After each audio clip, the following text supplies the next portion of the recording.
Alright, what's up? I hope everyone's having a great week. Another predictable art for inspiration video from me. We're going to take a peek here. It is Daredevil Guardian Angel. Kevin Smith, author, but we're going to be looking at for Joe Quesada specifically. Specifically for Joe Quesada, right? Alright, I got a couple collections here of it. This one came out kind of recently. It's a super over. My camera's as high as it can go. I can't get this thing in camera unless you want to look at this thing sideways. All right. Yeah, it's a huge hardcover of it, and it's got a lot of bonus stuff in it, things like that. So instead, what I can show you, we can look at this soft cover trade paperback of the same book. So Guardian Devil here. This one here, it says Daredevil Visionaries. It's the actual Guardian Devil story. I think the only difference between the two is in the beginning, there's the cover with the baby being held up. That piece doesn't appear. It doesn't appear. It's not this. It's a very close-up shot, which you'll see. That piece does not appear in this hardcover for some reason. Probably page count, some reason. They have reasons, I'm sure. All right, so let's check this out. I'm gonna look at some Mighty Joe. I like this cover a lot. Kind of reminiscent of the miniseries that was inked by Danny Mickey. This Daredevil run of books was inked by Jimmy Palmiotti. Here's that baby shot I was talking about. This is an actual cover. It's an actual cover on a, I think the very first volume of this run of books. So yeah, anyways, yeah, we're gonna look at this for the pencils. I'm not a huge fan of Palmiotti. There's very specific inkers I look at for specific reasons. There's a criteria which I try to have in my own work. A lot of it has to do with refinement, line variance, things like that. And sometimes some inkers, some colorists, they just don't do it for me. Doesn't take away from the awesome pencils going on underneath. You know what I'm saying? All right. Sick cover right there. Yeah. Pretty bright colors here. I don't remember who colored this. It's I think Dan Kemp. I think Dan Kemp colored these. Yeah, it's really nice. Really cool colors. Very complementary colors to the artwork and does not take away from any of the design elements. Art for inspiration.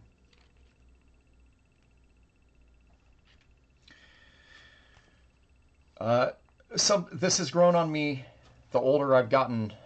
I used to be to the point traditionally where if there was a newspaper article in a panel, I wanted to hand draw the lettering. I wanted this thing to be 100% representation of my art.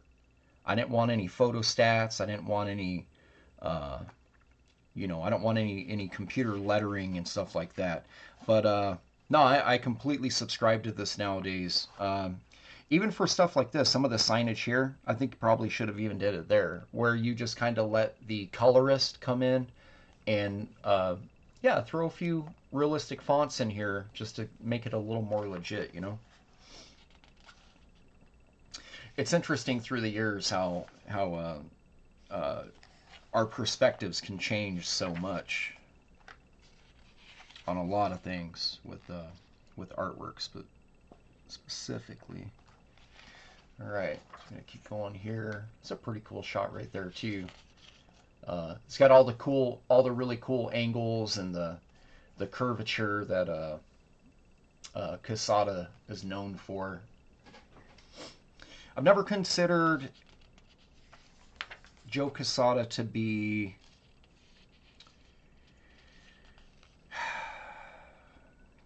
I've never pigeonholed Joe as a cartoonist, if that makes sense.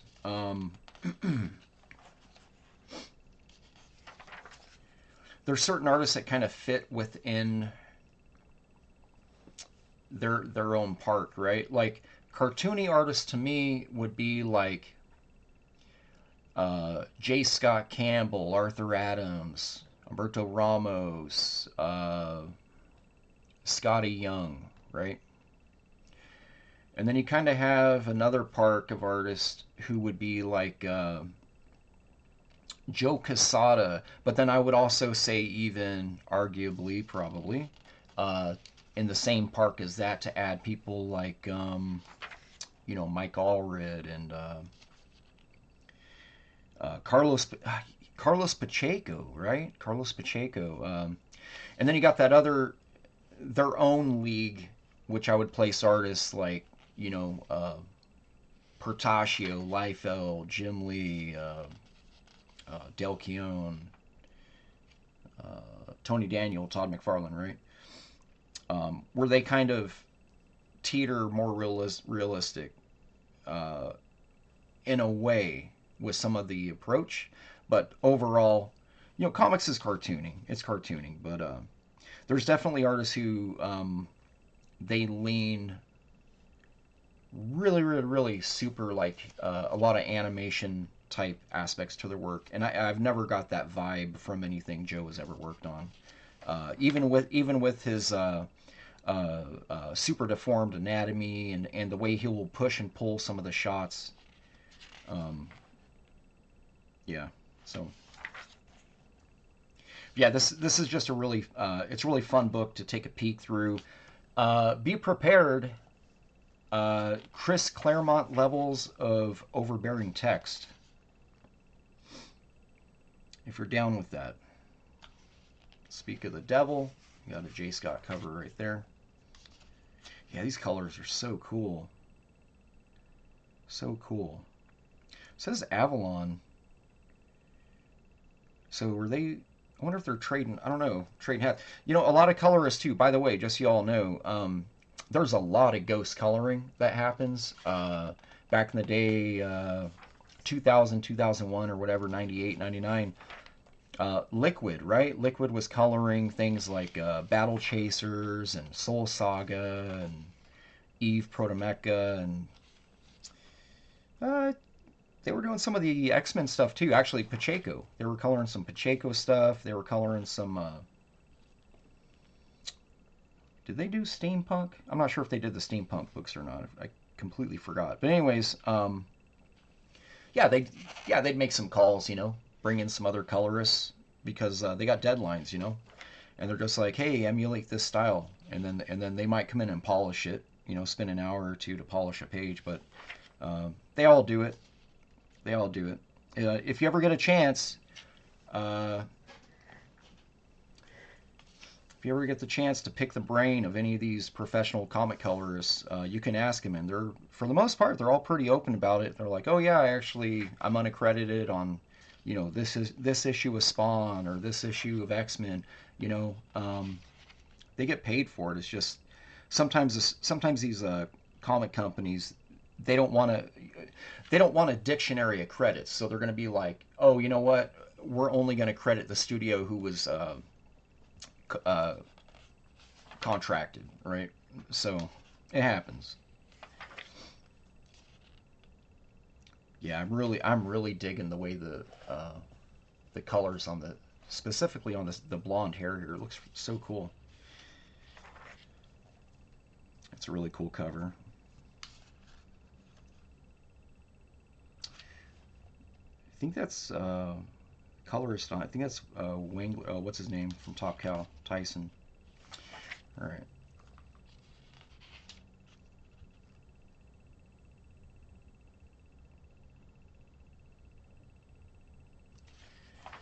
Buried in Secrets.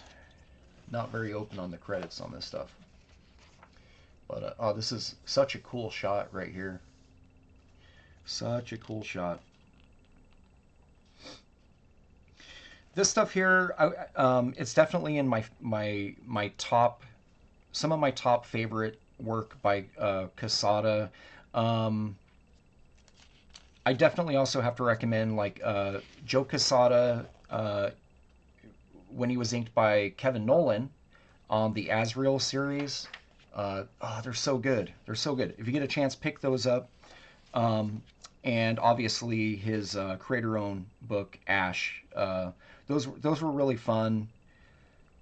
Um, for a little indie book that didn't really have any, there's no closure to it. It just sort of, they kind of just let it dwindle. But yeah, the books that do exist for Ash that Quesada illustrated, they're really awesome actually, really awesome. Um, I really wish they would put together a nice solid hardcover collection of all that stuff. I really don't even care if it would collect the Humberto Ramos miniseries and all that either. It's just I'm more in it, invested into Quesada's work in it. Such a cool shot right there. Yeah, this is awesome. Great figure work right here too.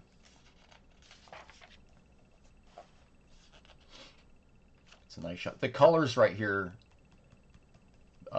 bump this panel up big time. If this was just colored flat, it I don't even know that that panel would even work. They got these hot spots here, right there, the glow on the curvature of the eyeball. It's awesome. All right, let's keep going here. I've always liked this cover. I think that they repurposed this cover for another collected edition that's not this one. I think it's another trade. I'm pretty sure they use this cover. Or I might be thinking of like a Wizard 1/2, but I know that that piece was repurposed for some reason, for something. I've seen it somewhere. It's a pretty cool take on Black Widow there. This is the first time I've cracked this in probably a year, so I'm rediscovering what I like about it live on a stream. It's really cool too. Yeah, I like this a lot.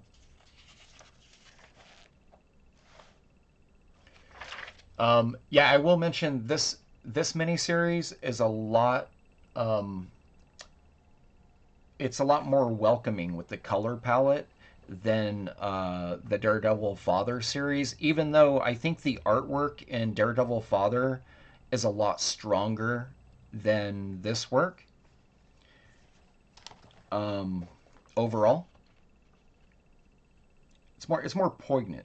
This has better panel work than Daredevil Father. This has better panel work, but the execution of Daredevil Father, I feel like, is a lot more. It's a lot meatier. It's got a lot more that'll stick with you. It's a really cool shot right here too. I like that.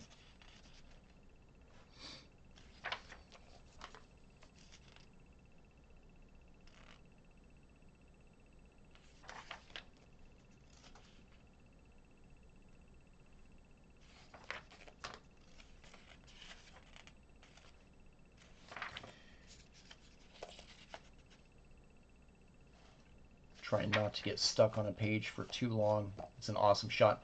Uh, Man, what a great hand, just resting on the leg, just sitting here completely laxed, right? It's really cool too. I like the this effect here with the glowing wings. Oh, color by Liquid. There you go. Chris Leitner and Arn Lucens, Liquid. Dan Kemp. Great job, Dan. Dan Kemp, Dan Kemp does just does phenomenal work. All right, let's keep going here. Yeah, when Quesada busts out with some of this Art Nouveau stuff, um, it it's so awesome. It makes me want to do it. But then, artistically, I'll look at it and I'll start playing around with an idea for it, and I'm just like, it's actually a lot of technical work. I'm not a big fan of having to work in a technical aspect. Um, I'd rather just focus on figures and basic design elements. When you start getting into a lot of this filigree and these other things, although it looks super awesome, uh, I tend to feel mentally drained. I'll just say that. Probably a good exercise, and I probably should try to get some of this type thing in there more often than not. But yeah, you got to be really familiar with it too. It's not something you just jump in. You don't just jump in and start doing it. You got to kind of you got to spend a few hundred hours looking at some Klimt or something. I don't know. But you got to get it. To become part of your DNA and your arsenal of what you're putting on the page. You got to really have a good understanding of uh, how to utilize it and with panel breaks and things like that, like what looks good and what doesn't, right?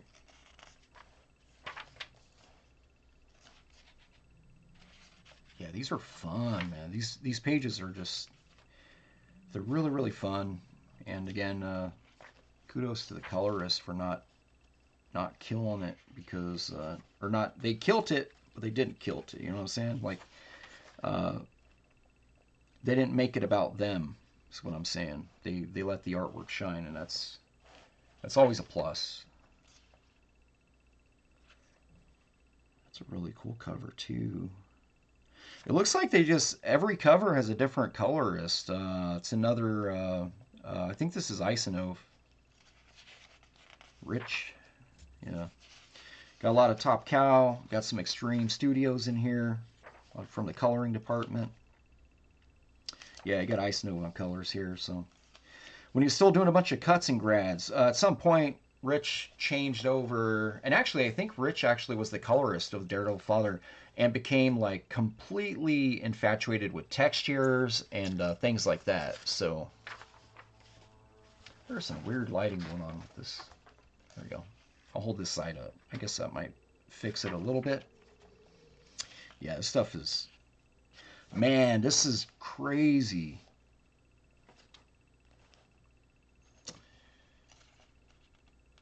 That is wild. So cool. Oh man, yeah, this, come on, guy. Look at this.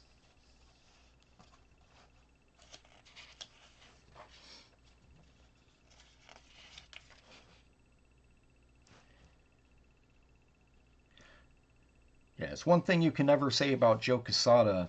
Uh, his name has never been synonymous with boring. Everything he does has an excitement. He's got energy underneath everything he draws. Everything he draws, every panel, like even these little like these tiny panels. It's just everything has it's got dynamics. Everything, yeah.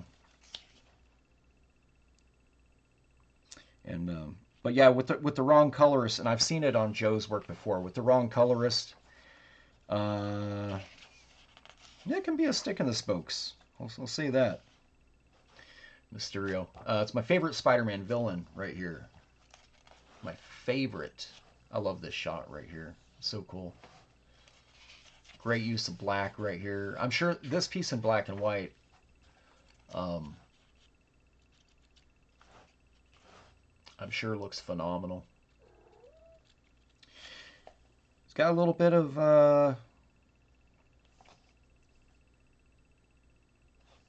oh god, Walt Simonson. He's got some Simonson stuff going on in here. It's really interesting.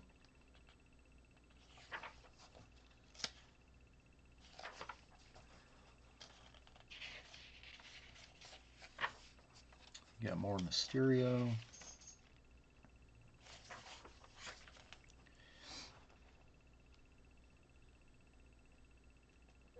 And again, all these colors are allowing all of this line art to be completely legible, and you get to see how cool Joe's, what Joe laid down is. Yeah, so nice. Really, really nice. Nice design, nice layouts. Really cool use of shading. Yeah, this is a fun one. Definitely, if you're a connoisseur or an artist and you just like, you just enjoy art and stuff. This is a really good collection of books here. Um, yeah, really interesting perspective stuff going on here. Um,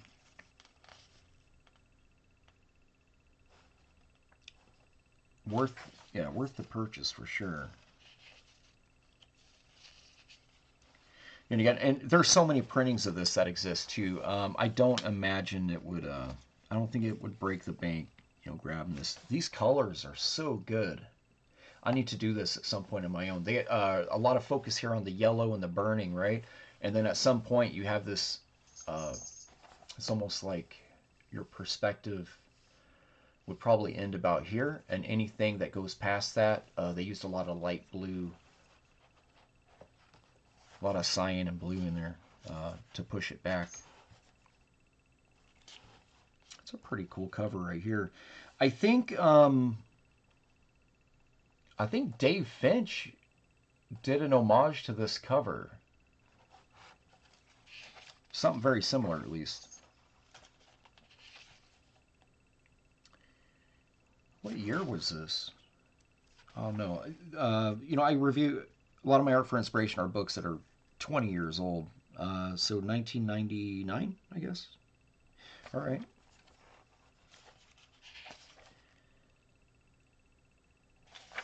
Yeah, got your funeral, got your procession pages here. Yeah, these are dope. Yeah, these really cool. Man, the rendering of that hair is so good. I need more of that in modern day comics. The act of coloring comics nowadays. It feels like it, in a weird way. It's like my cat is in my office, by the way. I feel like it's reverted, gone back to almost like flats, and it can just be really, really boring. Take advantage of the tools you got, right? This is a great shot right here. This page is beautiful. Specifically that page. All right, let's keep going.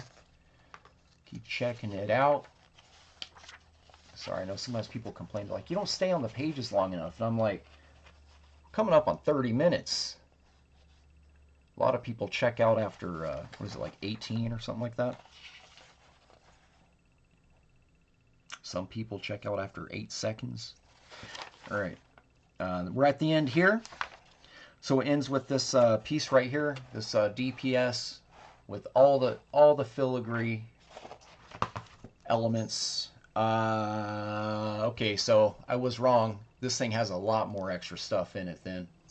I can't adjust my camera because it's where it is. Huge, huge, huge thing. I don't even know how big this book is. Here, let's measure it. So 12. So it's 13 by 9.5.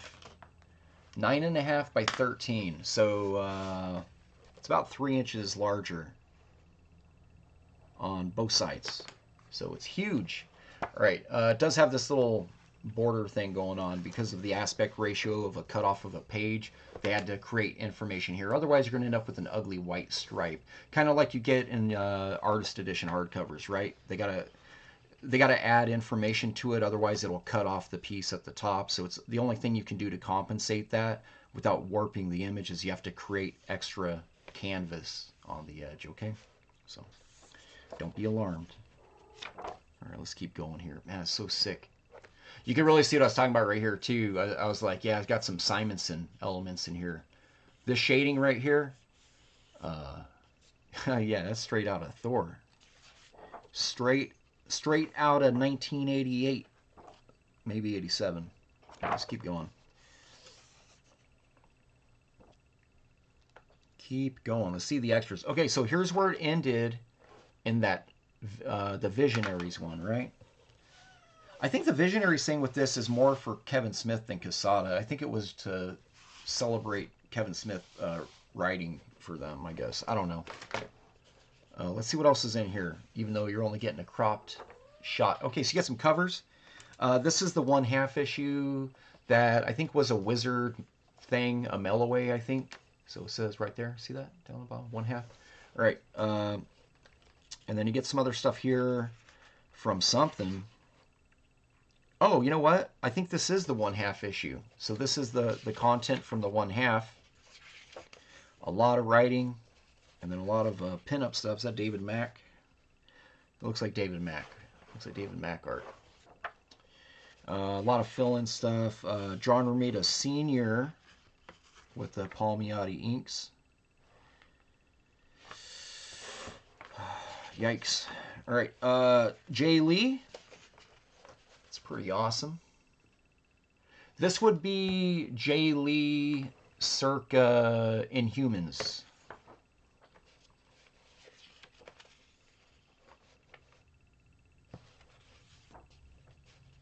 A lot of pinup. Amanda Connor piece. A lot more. Yeah, this was a really long half issue.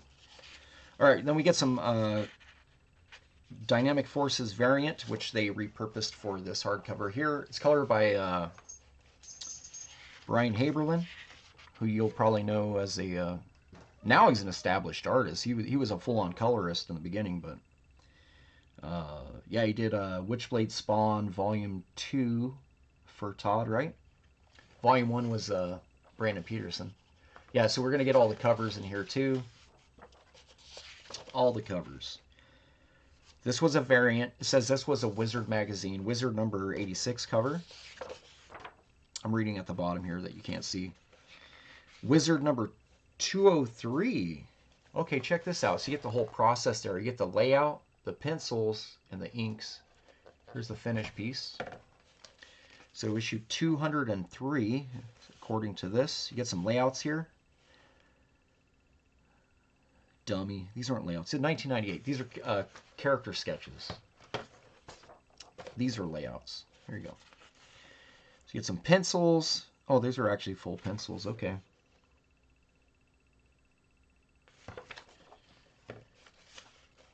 Would have been interesting to see what Danny Mickey would have done with this stuff.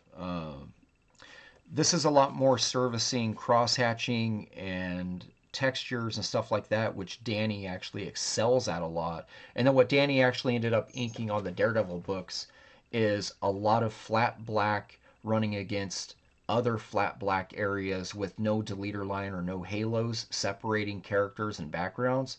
So not a lot of room for Danny to play with those pages.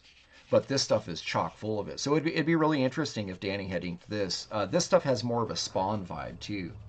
Some of these character pieces and a lot of the dynamics in here, they feel. And I know Quesada isn't trying to. It's just it has the my mind's eye says Capullo, even though I know it's not. You know what he's looking at. I'm pretty sure Quesada just sits down and draws. Anyways, that's it. You get a lot of extras in this. So yeah, if you get a chance to get this deluxe edition Guardian Devil hardcover, I don't know the price of it. I pre-ordered it way back when it was available. It's a couple years old, but yes. And then this thing here, this is probably pretty easy to find. I don't think I paid. I think I actually got this from a secondhand store. This wasn't even a comic shop purchase, and